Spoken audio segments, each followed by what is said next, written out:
Video पसंद आया तो प्लीज वीडियो को लाइक, सब्सक्राइब एंड शेयर करें। Enjoy this video. Mental hospital के कंपाउंडर ने कभी नहीं सोचा था कि जिस मालिक को वो पागल पेशेंट के दिमाग का फितूर समझ रहा है, एक रात वही मालिक यानी डैनी डिकोस्टा सच में उसके सामने आ जाएगा। आखिरी वक्त में उसने डैनी से रहम की भीख मांगी, लेकिन डैनी को उस पर रहम नहीं आया और एक खूंखार भेड़िया बनकर वो उस कंपाउंडर पर टूट पड़ा।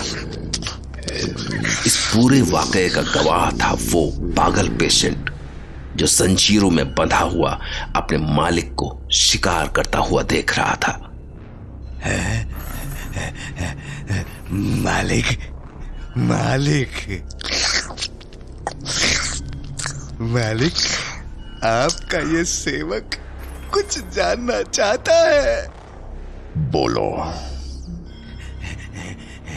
मालिक, मैंने तो आपको हमेशा एक चमगादड़ के रूप में देखा था, लेकिन ये भेड़िया। It is a game of love and hate. मैं चमगादड़ भी हूं और भेड़िया भी। जिन लोगों को मैं पसंद करता हूं उनके लिए मैं चमगादड़ हूं, और जिनका मैं शिकार करता हूं उनके लिए खूंखार भेड़िया। But you love me, therefore I meet you like a bat, and I hated this compounder. इसलिए इसका सामना एक भेड़िए से हुआ।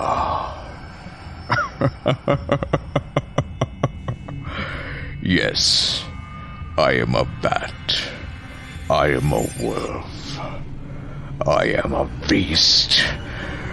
I am Danny. Danny DeCosta.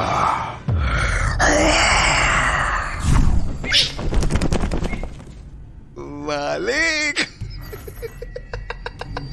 मालिक, मेरे मालिक, मेरे मालिक।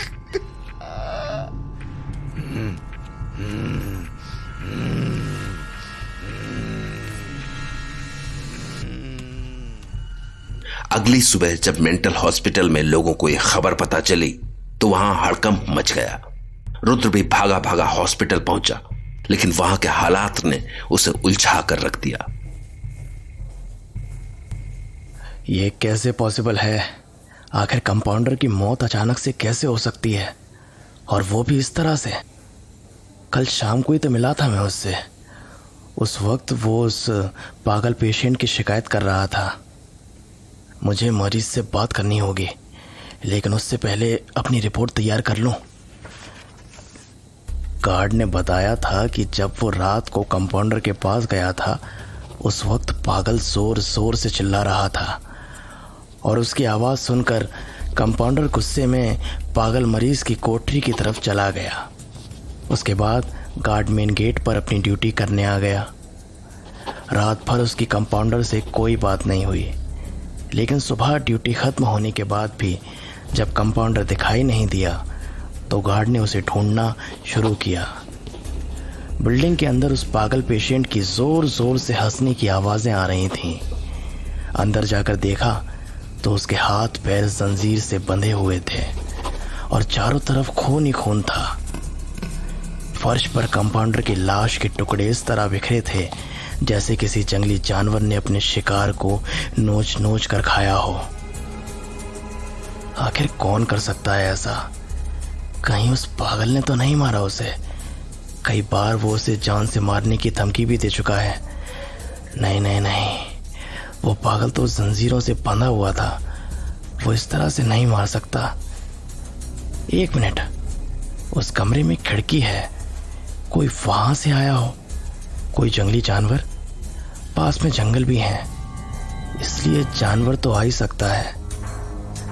लेकिन जानवर इतनी ऊंची खिड़की से कैसे आ सकता है? और अगर जानवर था तो उसने केवल कंपाउंडर को ही क्यों मारा? उस पागल को क्यों छोड़ दिया? इतनी ऊंचाई पर चढ़ने का दिमाग कोई इंसान तो लगा ही नहीं सकता, पर लाश की ऐसी हालत कोई इंसान कैसे कर सकता है? पूरी तरह चीर कर रख दिया है। कुछ तो है जिस पर ध्यान नहीं दिया जा रहा है। अब तो वो पागल ही कुछ बता सकता है, लेकिन वो तो किसी को कुछ बता ही नहीं रहा है। मैं बात करके देखता हूँ, शायद कुछ बोल दे।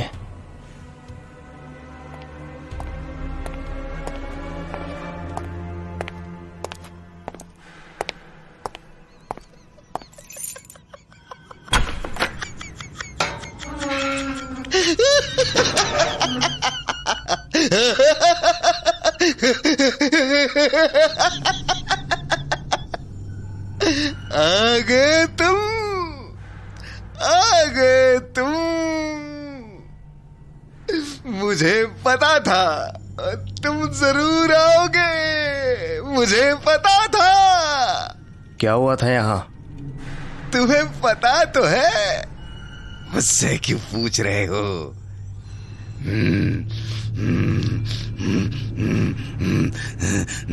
कंपाउंडर को किसने मारा? मैं नहीं बताऊंगा। क्यों नहीं बताओगे? मालिक ने मना किया है।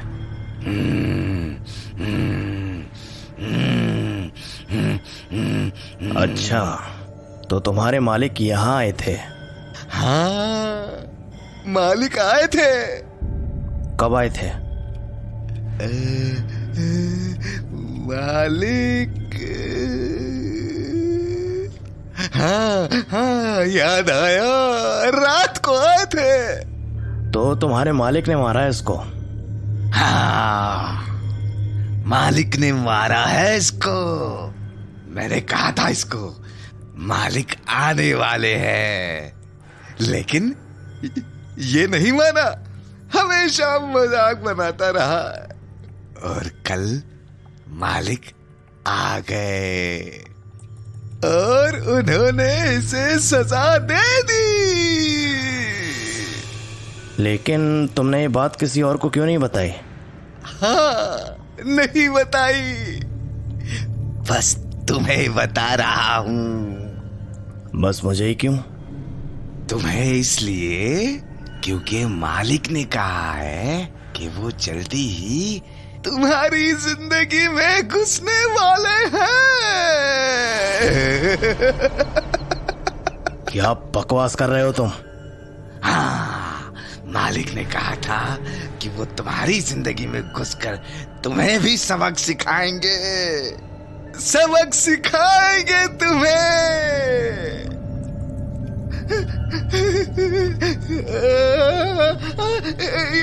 ये क्या बोल रहा हूं मैं? तुम तो अच्छा इंसान हो। मालिक तुम्हें क्यों सबक सिखाएंगे? जरूर उसे कोई गलती हुई होगी, लेकिन मालिक से गलती नहीं हो सकती है। उन्होंने कह दिया तो कह दिया, वो तुम्हें सबक सिखाएंगे। बचा लो, बचा लो अपने आप को, बचा लो। तुम अच्छे इंसान हो, बहुत अच्छे इंसान हो तुम। अपनी जिंदगी को उजड़ने से बचा लो, बचा लो, बचा लो। कौन है ये तुम्हारा मालिक? देखो, फालतू टाइम खराब मत करो। समझते क्यों नहीं? मालिक तुम्हारी जिंदगी में आ चुके हैं।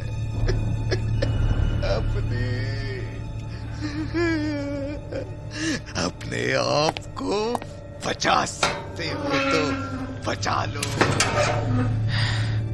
पता नहीं क्या बका जा रहा है पागल। और उस कंपाउंडर की मौत पता नहीं कैसी हुई है, कुछ समझ नहीं आ रहा है। खैर, पुलिस ही पता करेगी ये सब। रुद्र मानता था कि दुनिया रूल्स के मुताबिक चलती है, और वो सही भी था, मगर उसकी गलती सिर्फ इतनी थी कि उसे इस दुनिया के सारे रूल्स नहीं पता थे।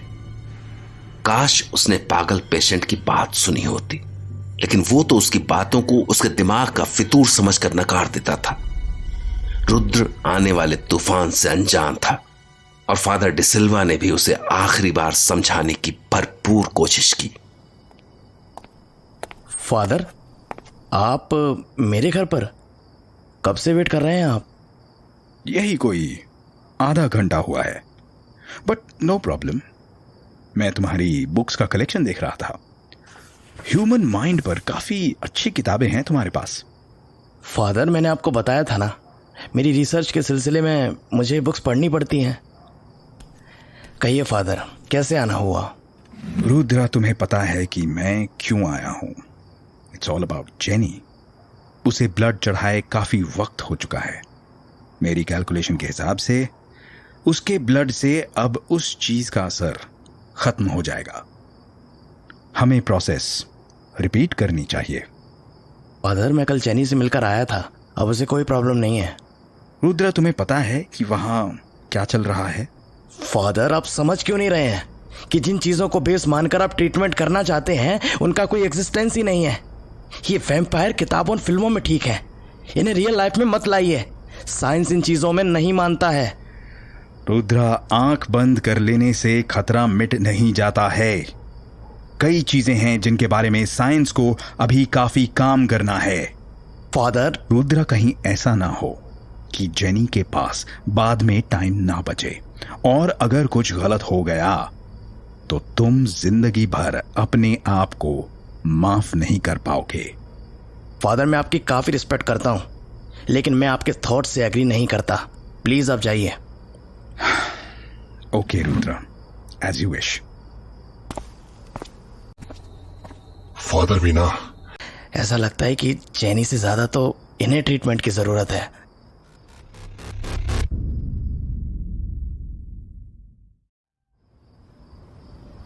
रुद्र ने किसी की बात नहीं सुनी, न हॉस्पिटल के उस पागल पेशेंट की बात और न फादर डिसिल्वा की।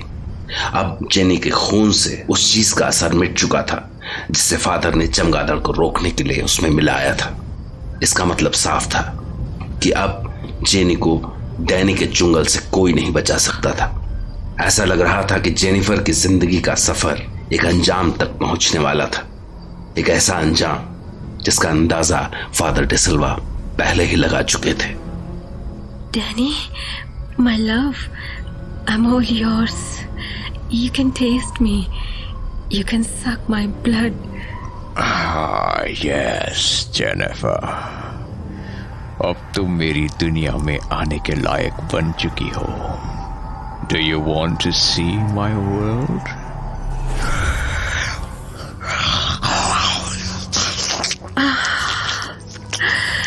मैं तो कब से इस दिन का इंतजार कर रही थी। आज मुझे अपने साथ ले चलो।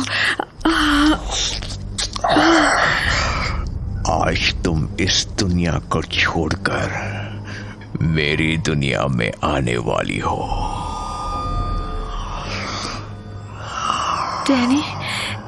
डैनी प्लीज सच बताओ, क्या मैं मरने वाली हूँ? जेनिफर जेनिफर जेनिफर, मौत क्या होती है? ये तो बस एक दरवाजा है तुम्हारी दुनिया से मेरी दुनिया में आने के लिए। वैसे भी ये बनावटी दुनिया तुम्हारी जैसी फियरलेस लड़की के लिए नहीं है। डैनी, तुम्हारी दुनिया कैसी है? एकदम अंधेरा, जैसे होना चाहिए। यू नो, मेरी दुनिया में इंसान क्यों नहीं आ सकते हैं? क्योंकि वो डरते हैं अंधेरे से। इसलिए अपनी दुनिया को उन्होंने रोशन कर रखा है, लेकिन वो नहीं जानते कि अंधेरा ही असलियत है, अंधेरा ही मेरी दुनिया है। और जेनिफर, तुम जल्द ही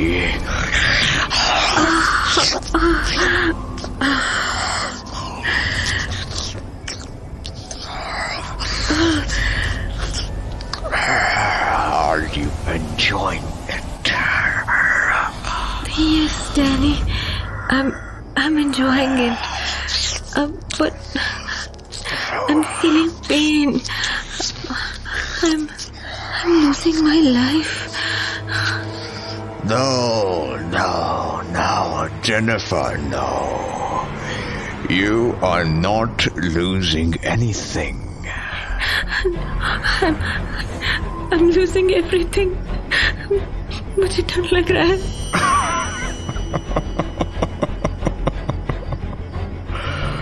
Jennifer, you are fearless. तुम्हें डर नहीं लग सकता. डैनी प्लीज, मैं मरना नहीं चाहती हूँ. प्लीज.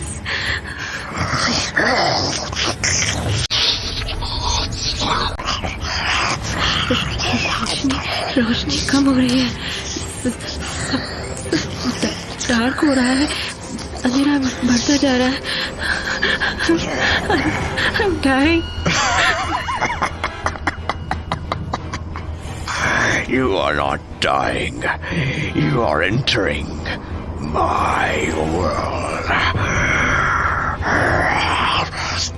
मैं सब कुछ भूलती जा रही हूँ. मैं डैनी, I'm dying. प्लीज मुझे छोड़ दो.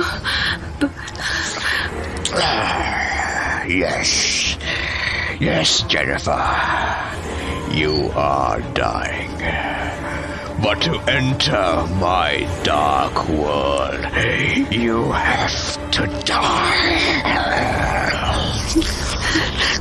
Leave me, Danny.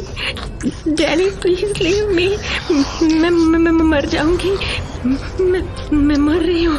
Please leave me. Jennifer, अब इसके लिए बहुत देर हो चुकी है.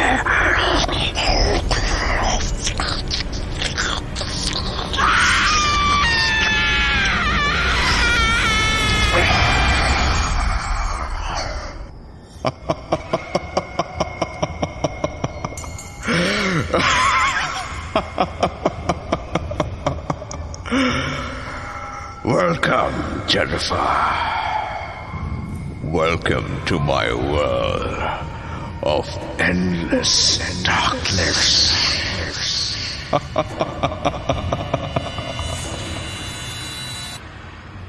फादर डिसिल्वा की तमाम कोशिशों के बावजूद जेनी डैनी का शिकार बन गई.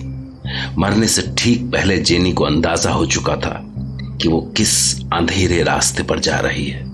अब वो अपनी दुनिया से बहुत दूर जा चुकी थी. हमेशा से उसका एक सपना था, सपना कि वो आसमान से पूरी दुनिया देख सके. लेकिन उसे अंदाजा नहीं था कि जिस दिन वो आसमान से ये दुनिया देखेगी उसे अंधेरे के सिवा और कुछ नहीं दिखाई देगा. अगले दिन जब रुद्र जेनी के पास पहुंचा तो जेनी, क्या हुआ? आज जेनी जवाब क्यों नहीं दे रही है?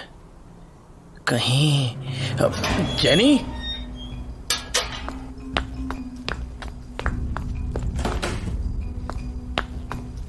जेनी, ओह माय गॉड, ये क्या हो गया? ये क्या हो गया? ऐसे जैसे शरीर में एक बूंद खून भी नहीं बचा हो. इसके चेहरा एकदम काला और आंखें एकदम धसी हुई हैं. Oh no no no Jenny, आंखें खोलो जेनी. उठो जेनी, उठो. इसकी सांसें भी नहीं चल रही हैं और धड़कन भी सुनाई नहीं दे रही है. कहीं ये नहीं, ये नहीं हो सकता. मैं इसे होश में लाने की कोशिश करता हूँ. जेनी, क्या करूं मैं? फादर ने सही कहा था, गलती मेरी थी. मैंने उनकी बातों पर ध्यान नहीं दिया. जेनी, प्लीज जेनी, लौट आओ जेनी. जेनी.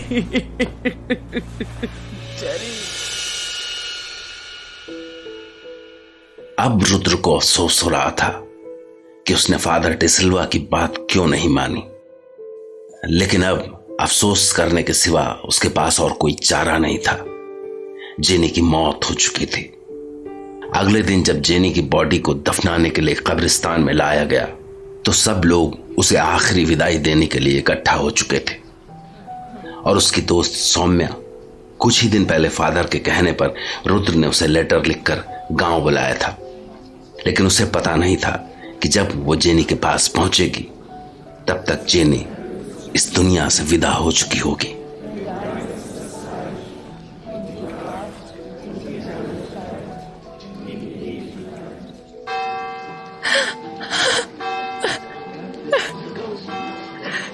नो जेनी, यार कोई ऐसे चाहता है क्या?